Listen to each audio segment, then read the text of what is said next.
बिस्मिल्लाहिर्रहमानिर्रहीम अस्सलाम वालेकुम। तो जनाब ज़र्दे तो आपने बहुत बार बनाए होंगे, बट एक मर्तबा मेरे रेशो से ये मेरी ख़ुद की रेसिपी है। ऑरेंज खोया ज़र्दा आपने ट्राई ज़रूर करना है। तो क्या ख़ास बात है इसमें मैं आपको बताऊंगी कि वो क्या वजूहात है कि आपका चावल जो है वो बिल्कुल भी नहीं ऐठेगा। मैं आपको टिप बताऊँगी। सेकेंड, हम इसमें कोई बाज़ार का खोया नहीं डाल रहे हैं, हम इसमें पाउडर मिल्क से होममेड खोया तैयार करेंगे और कुकिंग के दौरान ही आपने देखना है खोया मैंने कैसे तैयार किया। तो यहाँ पर देखें, मेजरिंग कप से मैंने 2 कप सेला चावल लिए हैं। सेला चावल को आपने 2 से 3 घंटा, एटलीस्ट 3 घंटा ज़रूर मैक्सिमम आपने इसको लास्ट में भिगोना है। इसका तमाम स्टार्च वगैरह साफ़ कर लेना है धोकर। ये देखें कितने अच्छे धो लिए हैं। इसको मैं भिगोने के लिए रख रही हूँ 3 घंटे के लिए। देखें अब मैं इसको 3 घंटे बाद उबालने के लिए, चावल हमारे उबलेंगे ना, तो देखें ऑरेंज खोया ज़र्दा तैयार हो रहा है। तो आपने तकरीबन आधा टेबल स्पून से ज़्यादा मैंने इसको इसमें ज़र्दे का रंग डालकर देखें उबाल लिया है। अब देखें एक आ जाती है वजह कि कितना उबालना है, इसको कितना गलाना है। तो देखें 99% तक आपने कुक कर लेना है। बाकी का 1% ये शीरे में जाके खुद से शीरा भी तो पीना है ना हमारे चावलों को। तो बस हमने इसको चावलों को छान लिया है। अब देखें सेकेंड स्टेप में मैं क्या कर रही हूँ, 18 से 15 2 कप सेला चावल में 18 से 15 छोटी इलायचियों को मैंने कूट लिया है। ये बहुत अच्छा रेशो है, आप इस तरीके से बनाइएगा, बेहतरीन टेस्ट आता है चावलों में। यहाँ पर देखें कंट्रास्ट के लिए ऑरेंज खोया ज़र्दा है ना, तो देखें गर्म पानी में मैंने ये अपने 25 से 30 बादामों को भिगोकर स्किन रिमूव करके देखें 1 के 2 कर लिए मैंने। इसी तरह मैंने 8 से 10 काजू ले लिए थे, उनको भी मैंने बीच से 1 के 2 कर लिए हैं। यहाँ पर देखें जूसी सा बनेगा हमारा खोया। अच्छे से फ्लेवर के लिए मैंने 3 बाई 3 इंच का खोपरे के जो पीस था उसको मैंने इस तरह अपने क्रशर से क्रश कर लिया है और वो कुटी हुई इलायचियाँ मैंने अपने खोपरे में ही डाल दी हैं। यहाँ पर देखें अब तैयारी शुरू करते हैं। 2 कप चावलों के हिसाब से आपने देखें इसमें घी लेना है, घी में तैयार करेंगे। 1 बादियान का फूल और कुछ लौंगे डालकर मैंने कड़कड़ाई और अपने वही गले हुए 99% चावल मैंने डाल दिए हैं। अब देखें जिस कप से आपने मेजर किए थे ना, उसी कप से मैंने चीनी डाल रही हूँ। मैंने 2 कप चावल लिए थे तो मैं 1.5 कप चीनी डाल रही हूँ। देखिए लेयरिंग कर रही हूँ इस तरीके से। हमारे 99% तक कुक्ड चावलों में हमने 1.5 कप चीनी इस तरह लेयरिंग कर दी है। अब मैं इसको तकरीबन अभी तो शुरू में तेज़ आंच रखेंगे, थोड़ी स्टीम जनरेट हो जाएगी, फिर हम इसकी आंच को हल्की आंच पर पकाएंगे। यहाँ पर मैं इसको देखें मिक्स कर दिया है और अब मैं इसको रख रही हूँ।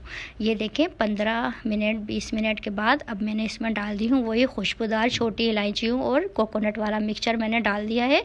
और अब मैं इसको देखें मैं आपको बताऊँगी, थोड़ा सा मिक्स कर लेंगे ताकि ये जो फ्लेवर है ना छोटी इलायची और ये कोकोनट जो हमने फ्रेश लेके उसको क्रश किया है, आप यकीन करें इस रेशो से आप बनाएं तो बेहतरीन इसमें आएगा छोटी इलायची। और ये तकरीबन 3 बाई 3 इंच का मेरा कोकोनट का पीस था। ये देखें चीनी ने पानी जो है वो छोड़ दिया है और ये शीरा सी बन गया। जो हमने 1% कनी छोड़ी थी ना, वो इसी में हमारा जूस पिएगा, ये शीरा और चावल हमारा फूलेगा। तो अब हम इसको तकरीबन ये 40 मिनट्स तक हम इसको दम के लिए रख देंगे। लेकिन यहाँ पर एक काम हमने कर लेना है। 1 कप मैंने ये पाउडर वो मिल्क लिया है जो खुश्क दूध होता है, उसका आप देखें खोया तैयार करेंगे। 1 कप यानी कि जो 200 ग्राम वाला मेरा कप है उसको मैंने इसमें एक किसी भी कंटेनर या स्टील की कटोरी आप ले लें। मेरे पास ये छोटा कंटेनर है मेरे पास, मैं इस वजह से मेरे पतीले में अच्छे से एडजस्ट हो जाएगा, वो आपने देखना है।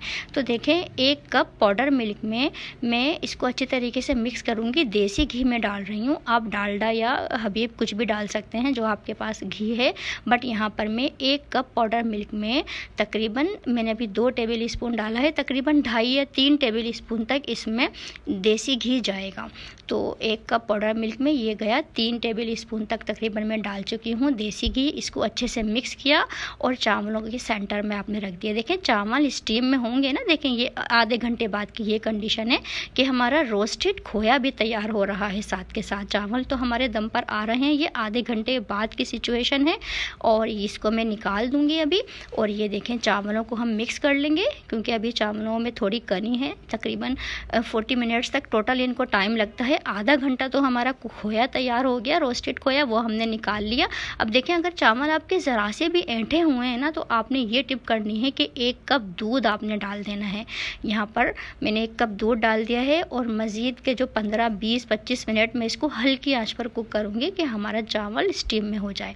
तो ये देखें कितना ज़बरदस्त सा ये खोया, जो तकरीबन इसको 35 मिनट आधा घंटे तक ये रोस्टेड हो जाता है। ये तकरीबन जो हमने इसमें घी डाला था उससे ज़बरदस्त सा रोस्टेड खोया तैयार हो जाता है। तो ये देखें लवाजमात हमने तैयार कर लिए हैं।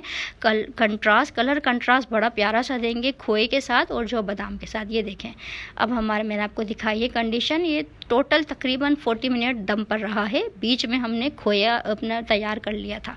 ये देखें ज़बरदस्त सा रेशो दिया है आपको 2 कप चावलों के हिसाब से। कितनी छोटी इलायची का पाउडर आपने डालना है, कोकोनट हमने फ्रेश क्रश करके डालना है और अमेजिंग सा खोया खुद ही बनाना है अपने घर में पाउडर मिल्क के साथ। आप यकीन करें इतनी बेहतरीन ये रेसिपी है मेरी कि जब भी मैं ये बनाती हूँ तो आप यकीन करें कोई हमें बाज़ार या बावर्चियों के जो बने हुए ज़र्दे होते हैं उससे बेहतरीन ये हमें इसका टेस्ट लगता है। तो ट्राई ज़रूर करना है। कंट्रास्ट के लिए मुझे वाइट वाली ये मिली नहीं है चमचम, तो मैंने गुलाब जामुन ही डाल दी हैं। बट ये कि कंट्रास्ट इसका जो होगा ऑरेंज खोया ज़र्दा तैयार हुआ है ना, जो हमने खोया खुद से घर में तैयार किया है पाउडर मिल्क के साथ। तो आपने क्या करना है, चमचम भी लेनी है, गुलाब जामुन भी लेनी है और इस ज़बरदस्त से अमेजिंग से ऑरेंज खोए ज़र्दे को तैयार करना है। तो वीडियो यहाँ पर ज़रा से भी अच्छी लग रही है तो प्लीज़ लाइक का बटन दबा दें और मेरे चैनल को सब्सक्राइब कर दें। मज़ेदार सी रेसिपीज़ के लिए इजाज़त दें। अल्लाह हाफिज़।